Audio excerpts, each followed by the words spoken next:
How many calories should we be eating a day? What's like a healthy range? You know what's funny about this? Your body is actually pretty good at telling you how much to eat. The problem is, we eat. I know your people watching right now are probably like, "What are you talking about? That's not true." It is. The problem is, we eat foods. About 70% of our diets are made up of foods that have been carefully engineered to make us overeat. And there's a lot of money and science that goes into doing this. Ultra processed foods are very powerful at making us overeat. Snack foods with salt and sugar and Just a combination of things that, I mean, everything from the texture to the mouthfeel. Tastes so good. Yes, just how it affects your body. So they've done some really good studies on this. They've done studies where they'll take groups of people in not too many controlled studies in diet. So these are really good. They actually put them in a lab and they say, you guys over here eat as much as you want. You guys over here eat as much as you want. This group over here has whole natural foods. This group over here has ultra-processed foods. And they even control for the macros. So proteins, fats, and carbs are pretty similar. Then they take the groups and they switch them, okay? On average, and now we have multiple studies to show this, people will eat about 600 more calories a day from eating ultra-processed foods. So to give another example, if I were to put 5 or 6 plain boiled potatoes, no salt, no butter, nothing, just plain boiled potatoes in front of you, and I told you to eat them in 30 minutes, it'd be really hard for you. After the second or third potato, you'd be gagging. You'd hit palate fatigue. Full potatoes? Yes, just plain, right? But if they gave you a family-sized bag of potato chips, which has... Of course, the whole bag with like 2,000 calories or something. Which has similar amounts of food in it, actually more calories because of the oil, you'd be able to eat them. That's the power of ultra-processed foods and how palatable they are. So I used to do this with my clients, simply telling people the following. Eat as much as you want, just avoid ultra-processed foods. You would typically see a 10 to 15 pound weight loss. Wow. Just from that. If you're eating whole foods, there's only so much you can eat. You hit palate fatigue faster. It's far more satiating. You just eat more appropriately. Our bodies, there's this myth that we're wired to overeat. We're just wired to just eat like crazy and just become obese. That's not true. We're not wired to do that. Overeating was just as bad for us thousands of years ago as it was today. I mean, you could have digestive issues. You could have died from that. Our bodies are pretty good at regulating. This is more complex than what I'm saying, but these particular foods make you overeat. Simply avoiding them and even telling yourself, I'll eat as much as I want. Fruits, vegetables, nuts, seeds, meats, foods that have 1 or 2 ingredients, right? You'll find that your average calorie intake will probably decrease by about 500 to 600. Some people even more. A day. Wow. On average. And just that you'll lose weight. That's it. Yeah. That's it. And then if you want to take it even a step further, if you add to that, here's a couple behavioral things that you could do that make that even more effective. Whole natural foods. I'm not going to limit myself. And I like saying this because when we're in the mindset of limiting ourselves, it plays a lot of tricks on us and it's really hard. So don't limit yourself, just eat all natural foods. And then here's the second one. Don't eat while distracted. In other words, when you eat, don't be on your phone, don't watch TV, just sit down and eat your meal. Why? That results in about 10% reduction in caloric intake, just from doing that alone. Why is that? We're not in tune with our body's signals of satiety. We're not focused and present on the food. Correct. So we're distracted and we just keep eating and eating and eating. Yes, we actually eat faster doing it that way as well. So what happens is the signal of satiety doesn't get registered quite as quickly when we're distracted. Also, being distracted could cause emotional changes, stress, anxiety, whatever, which also can create bad relationships with nutrition. Like one of the worst things you could do is like eat while watching stressful news or something like that. You're gonna eat more, you'll be stressed out. Absolutely, right? So that's the second one. So, and they sound so simple, but they make such a huge impact on people. A third one you could do even, and this was another really easy one, is when you eat your meals, eat the protein first. Over the vegetables? Everything. Just eat the protein first, then eat everything else. Why is that? Protein is, in comparison to carbohydrates and fats, very satiating. So it produces a lot of satiety, right? It satisfies you. And the second reason is, and we now have what are called CGMs, right? Continual glucose monitors. The data on them is coming back, and it's pretty clear that if you eat protein first, the spike in blood sugar, it's blunted. Now, why is that important? A spike and then subsequent drop in blood sugar tends to promote cravings. It tends to make us want to eat more to get that blood sugar back up. So eating the protein first tends to result in, through the satiety and through the blunting effects of blood sugar, tends to produce better satiety, make us eat less. So like those are 3 things right there, Lewis, that if people just did those 3 things and didn't say to themselves, I got to restrict, I got to cut, I got to whatever, they would find over time that they would just start to lose weight and they would eat more appropriately. Wow. That's not working out more. That's not moving your body more. That's just through nutritional eating. Yes, and to speak about moving more, the burning calories approach to weight loss is a total losing strategy. Yeah. Oh yeah, the data on that's very clear.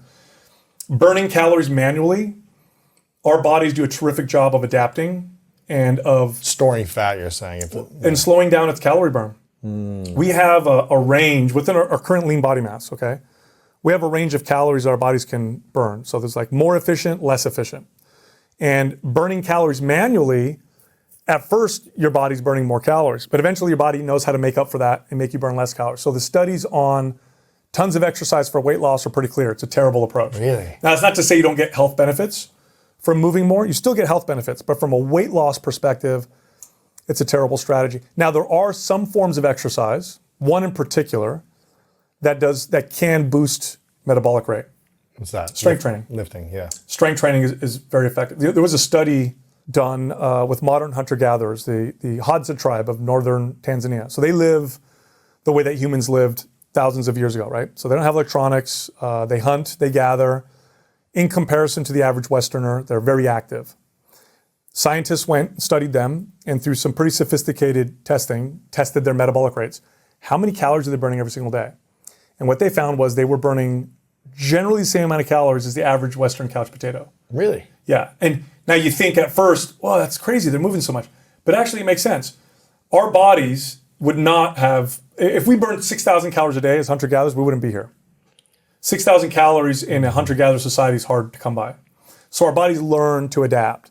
Now, strength training, on the other hand, tends to have a different effect. The main adaptation with strength training is to build muscle, the side effect of which is, and if you fuel it, you have to also feed your body appropriately to do this. But if you feed your body properly and strength train, the tendency is for the metabolism to boost or to go up. So you can see through this process, and I've done this many, many times with people, where they'll come and hire me, we'll lose 30 pounds, and we can eat more at the end of this process than we did before the process. More calories or just more food? All of it. Yeah. Which... And they lose fat. Oh yeah, they're leaner. They have a little bit more lean body mass, 5 to 10 pounds, depending on male or female. But they're burning more calories than they went into. Now, why is this important? Well, it's a great buffer. If you have a fast metabolism today, this is a wonderful buffer against the challenges of modern living, which is sedentary and food everywhere, super accessible. So fast metabolism today is an asset, whereas 10,000 years ago, it might have been a liability. So strength training does that. Now, strength training doesn't burn as many calories as like running, but remember I said that really doesn't make a big difference because your body learns to adapt to that anyway. But the strength training does contribute to a faster metabolism over time, or at the very least, help prevent or mitigate the metabolic adaptation or slowdown that tends to happen when we reduce calories to lose weight. And then there's more to that. Because of the muscle building process, you see the balancing of hormones that we're all kind of looking for. Like in men, you see more testosterone, higher androgen receptor density. This is what testosterone attaches to. You see more appropriate levels of cortisol, a balancing of estrogen and progesterone. In women, growth hormone tends to be more youthful because when I tell my body to build muscle, my body organizes its hormones in a way to do so. And the hormone profile that contributes to muscle building just so happens to be the youthful hormone profile that we're looking for. Interesting. So when I recommend exercise to people, average person, who I know, like, okay, maybe we'll get them to do this 2 days a week, if we do a good job, I tell them, if you're gonna pick just one form, do strength training. That's going to be the most effective one. And then if you add something else, then it'd be great if you added some cardiovascular and some mobility or flexibility training. Wow. So if you can only choose one, strength training or cardio, you're saying strength training all day. 100%. Building muscle. Yeah. It's far more protective. It's going to boost your metabolism, which will make being obese harder. It balances out your hormones better. Muscle sticks around longer than the calorie burning effects of whatever you're getting from the form of exercise. Once you stop your workout, there's the calorie burn, which, like I said earlier, your body adapts to anyway. But when you build muscle, it sticks around for a little while before you start to lose it. And you develop something called muscle memory, which I know you understand as an athlete, right? Have you ever broken a bone or anything like that? Okay. Yeah. You take the cast off, muscle super, or your Small. arms. But very quickly it bounces back. There's something called muscle memory. So if you build muscle, and let's say you stop for whatever reason exercising, and then you go back to working out, you'll gain that muscle back in a small fraction of the time. So it's a more, for lack of a better term, because there's no permanence when it comes to this, but it's a more permanent form of results or fitness, which just so happens to fit perfectly with the challenges of modern life. When you look at the average person and you're saying, okay, what are the challenges that are preventing them from being healthier? It's, okay, I'm surrounded by tons of food. I'm inactive. Is there something that can protect me against inactivity, which muscle does very well? Hormone imbalances now are rampant. And there's going to be times when even the most consistent average person, not fitness fanatic, is going to not work out for a month or two. Is there something that'll help them bounce back faster? Strength training it just tends to do that. What about training where it's half strength training and half cardio? It's like, like an Orange Theory or something like this where you're doing like 20, 30 minutes of lifting, kind of like in between different sets, maybe not to failure or fatigue, but intense, lifting and then some 2 to 3 miles of running with intervals. What does that do for the body, for weight loss, for metabolism? Yeah, so I want to be clear, all forms of exercise, so long as they're applied appropriately, are going to benefit you. Yes. So all forms of exercise have benefit so long as they're not overdone or inappropriate for the individual. So that being said, strength training needs to be, in order to reap the real benefits of strength training, it has to be applied in a particular way. Otherwise, it ends up becoming cardio with weights. So if I did it like a bunch of circuits, even though I'm doing curls and presses and rows, really what I'm doing is just a lot of cardio. I'm just using weights, okay? So if you really want to reap the benefits of strength training, you want to train in the way that builds strength and muscle. Now, I do want to be careful because I'm probably invoking images of bodybuilders with veins coming out of their neck and they're, you mentioned it, right? Intensity, failure, lifting, whatever. That's not what most people need to do, okay? Most people would derive tremendous benefits if they went to the gym and strength trained and they did traditional do a set, rest for a minute, do a set, rest for a minute. But the way that they did their set was practice. So the exercise as a skill, that's what we're going to look at. So rather than I'm going to go in here to beat up my legs, I'm going to go practice squats. Rather than I'm going to go hammer my shoulders, I'm going to practice overhead presses. This tends to lead to more appropriate applications of exercise, and you see a more consistent, strength gains, more consistent muscle gains, and far less risk injury. So intensity, although it's an important factor to manipulate, people over-apply it. They think that you have a failure on everything. No, that's not the case. Like I said earlier, you need to have more energy at the end of your workout, and you probably shouldn't feel sore, or if you do feel a little sore, the day after. And so for most people, that's just like go in and get really good and practice these exercises that we know to be very effective. You're squatting, you're deadlifting, you're rowing, you're pressing, maybe some kind of a split stance exercise like a lunge, some kind of rotation, and just practice them and get good at them. And naturally over time, people will apply more intensity, add more load, and they'll see the results that come from that. But that's it's a much more effective long-term approach versus the go to the gym, beat myself up attitude. Right. Yeah. What about, I'm sure you've answered this, 1,000 times, but belly fat seems to be the thing that a lot of people want to eliminate, right? Is there a formula for eliminating belly fat? Yeah, or can you do it lots of different ways, or what's the best approach to doing it? Yeah, so for the most part, where we store or lose body fat is determined by our genetics. So a good rule of thumb is the first place that I store it is probably going to be the last place that I lose it. Now that being said, hormonal changes can change the distribution of body fat on your body. So if you see like women with very, very high cortisol, estrogen, progesterone imbalances, they'll start to notice more belly fat than they normally would. Men whose, let's say, testosterone is low, estrogen levels may be too high, they'll see more body fat storage in maybe the upper body, back of the arms, maybe in the lower body. So you'll start to see different patterns. But that's really a small percentage of where we tend to store body fat. It's largely determined by genetics. So the question is, how do I get rid of body fat? Well, it's the same way that you get rid of any body fat. You have to create an energy imbalance, which, to put it simply, and again, it's more complex than this, but to put it simply, you have to be able to burn more calories than you take in. And we already talked about some of the effective ways to do that. But if you can burn more than you take in, then you'll see body fat loss as a result. Right. And building muscle is a great way to make that formula work for you. Because if you don't, what ends up happening is you cut calories, you do tons and tons of cardio, you cut calories, you lose 15 pounds, you're stuck.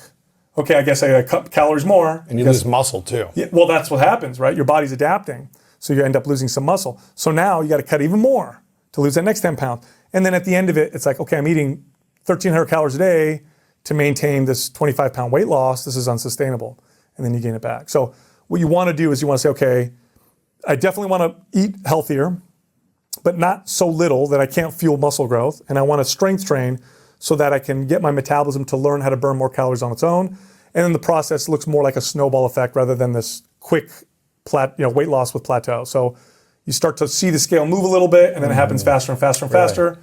And then you feel better. And I like to communicate this as well, which is, especially to women, muscle is a lot more dense than body fat. So don't get too obsessed with the scale. If I could have everybody watching this lose 10 pounds of body fat and gain 10 pounds of muscle, their weight on the scale wouldn't change, but everybody would be smaller.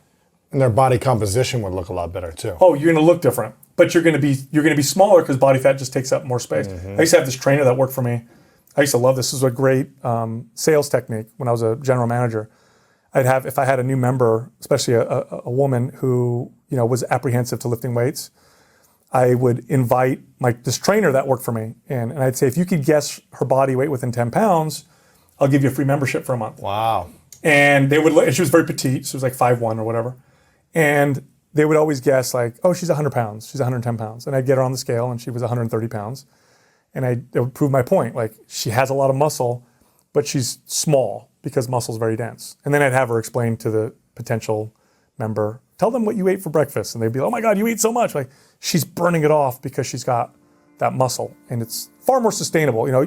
You want to be able to enjoy those weekends, and you want to have that buffer to where if you do eat, the occasional meal out, or you eat a large meal, it's not going to kill you because your body burns it off. Metabolism boosting, improved mobility, improved hormone profile. It's the only form of exercise that's been shown to consistently improve hormone profile in adults, especially in men. You'll see testosterone levels become more optimized from strength training, and cognitive benefits.